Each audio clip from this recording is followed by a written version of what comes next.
구역장 성경공부 시작하도록 하겠습니다. 우리 주보 22페이지 언약으로 성경의 맥잡기 제5과 오늘 함께 공부하도록 하겠습니다. 우리 오늘은 지난 시간에 이어서 구속 언약에 대해서 한 번 더 살펴보려고 합니다. 우리 강의안을 보시면 구속 언약이 뭐였습니까, 여러분? 사람과 하나님과의 언약이 아니고 삼위 하나님 사이에 창세 전에, 이 땅에 무엇이 있기도 전에 삼위 하나님 사이에 죄인들을 구원하실 것에 대한 협의, 언약이 있었다는 것이 바로 구속 언약이다라는 것을 우리가 배웠습니다. 그래서 오늘은 구속 언약이 정말로 성경에 있는가, 그리고 그 구속 언약이 어떻게 성경에 나타나는가에 대해서 성경에 우리가 중요한 몇 구절을 살펴보면서 구속 언약의 또 다른 어떤 양상에 대해서 한번 살펴보도록 하겠습니다. 강약을 보시면 우리 세 번째 단락에 17세기 네덜란드의 개혁파 신학자인 이런 사람 이름 모르셔도 됩니다, 여러분. 근데 이런 헤르만 위시우스라는 사람이 이런 말을 했습니다. 성자께서 성부를 나의 하나님이라고 부르고 성부가 성자를 향해서 나의 종이다라고 부르는 것이 언약적인 호칭이다라고 불렀습니다. 우리가 성경에 보면 예수님이 아버지를 향해서 나의 하나님 이렇게 부르는 경우가 왕왕 있거든요. 그리고 우리가 구약이나 신약에 보면 예수님이 하나님께서 예수님을 향해서 내 종이다, 나의 아들이다 이런 표현을 쓰시는데, 그러니까 나의 하나님, 나의 종 이런 호칭이 단순하게 하나님이 또 예수님이 말씀하시는 게 아니고 언약의 기인한 부름이라는 거죠, 여러분. 그 부분을 한번 우리가 성경을 통해서 보는 것입니다. 먼저 성자가 성부를 나의 하나님이라고 부르는 것을 생각해 볼 때에 우리 예수님의 공생의 기간에 여러분 사복음서를 보면 예수님이 누군가 제자들에게 하나님에 대해 설명할 때는 아버지라고도 하고 하나님이라고도 하고 용어를 이렇게 교대로 사용하셨습니다. 근데 예수님이 하나님 아버지와 어떤 개인적인 친밀한 어떤 교제를 나누시거나 기도를 하실 때는 예외 없이 아버지라고 하십니다, 여러분. 아버지. 근데 예수님이 십자가에 달려 죽으시는 그 순간에, 그 절체절명의 순간에 사실 내 아버지 왜 나를 버리십니까? 이렇게 하는 게 어떻게 보면 더 맞거든요. 근데 그 중요한 순간에 예수님이 하시는 그 부른말이 뭐였습니까? 엘리 엘리 라마 사막다니는 뜻이 뭐였습니까? 나의 하나님 왜 나를 버리십니까? 였습니다. 그게 나의 하나님이라는 그 표현이 여러분, 그냥 예수님이 평상시처럼 내 아버지 이렇게 해도 되는데 굳이 예수님이 그 용어를 쓰신 이유가 있다는 거죠, 여러분.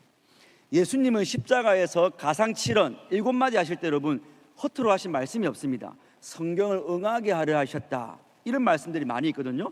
예수님은 정신이 혼미해지시고 죽어가는 그 순간에도 구약에 예언된 그 말씀을 하나하나 이루시는 과정이 가상칠언이었습니다. 그러니까 내 아버지라고 안 하고 나의 하나님이라 한 것도 언약적 용어입니다, 여러분. 왜 그게 언약적 용어입니까? 우리가 언약에 대해서 배울 때 앞 시간에 언약의 핵심이 뭐였습니까, 여러분? 하나님이 나의 하나님이 되고 너희는 내 백성이 된다. 그게 성경에 있는 수많은 성경 66권의 모든 성경을 압축했을 때 핵심이었습니다. 하나님이 너희 하나님이 되고 너희는 내 백성이 된다. 그 말은 하나님이 나의 하나님이 되고 우리가 하나님 백성 된다는 거죠. 그 바로 언약적 호칭입니다.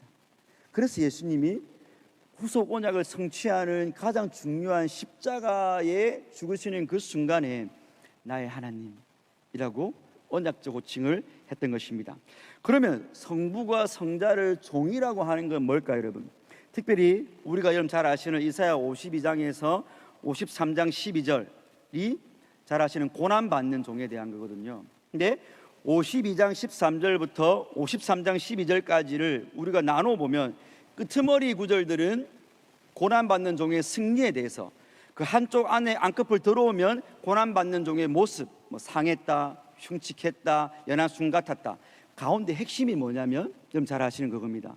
예수님이 고난받는 종이 우리 때문에 상하고 질고를 당하시고 아픔을 당하고 목숨까지 빼앗기는 것. 그러니까 그 고난받는 종의 핵심 구절은 거기에 있는 거거든요. 근데 그 고난받는 종이 뭘 합니까, 여러분? 그 고난받는 종이 누굽니까? 당연히 우리가 잘 알죠. 예수님이셨고, 그분이 왜 고난받는 종으로 오셨습니까? 하나님과 언약하신 구속 언약을 이루시기에 오신 것입니다.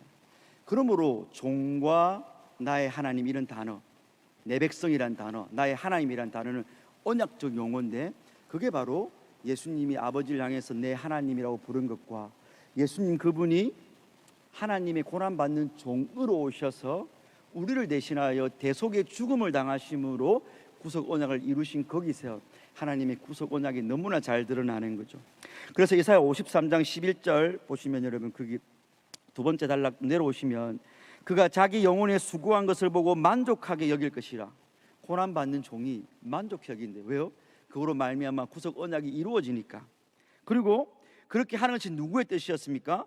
그의 손으로 여호와께서 기뻐하시는 뜻을, 성부와 성자 간의 언약이 하나님을 기쁘시게 하는 뜻으로 성취가 되었기 때문에 고난받는 종이 그 고난받기를 즐거워했고, 아버지는 그 아들을 통한 고난받는 종의 죽음으로 통한 성취를 만족해 하셨다라고 성경은 분명히 말씀하고 있습니다.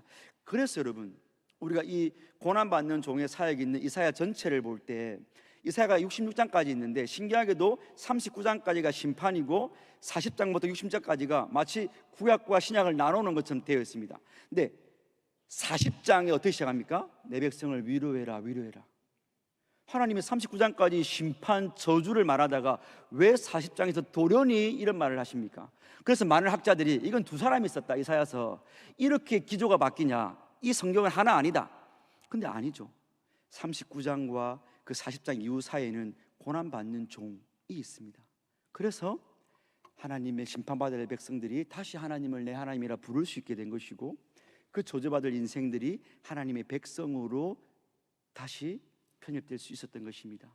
이게 구속 언약으로 말미암는 것이라고 성경은 말을 하고 있습니다. 그래서 오늘은 이 구속 언약을 나의 하나님 그리고 나의 종이라는 이 두 용어를 통하여서 우리가 한번 살펴보았습니다. 이것 때문에 여러분들이 하나님을 아버지라, 내 하나님이라 부를 수 있게 됐고, 여러분이 하나님의 보호와 은혜를 받는 백성이 된 것입니다. 이거 적은 일 아니죠.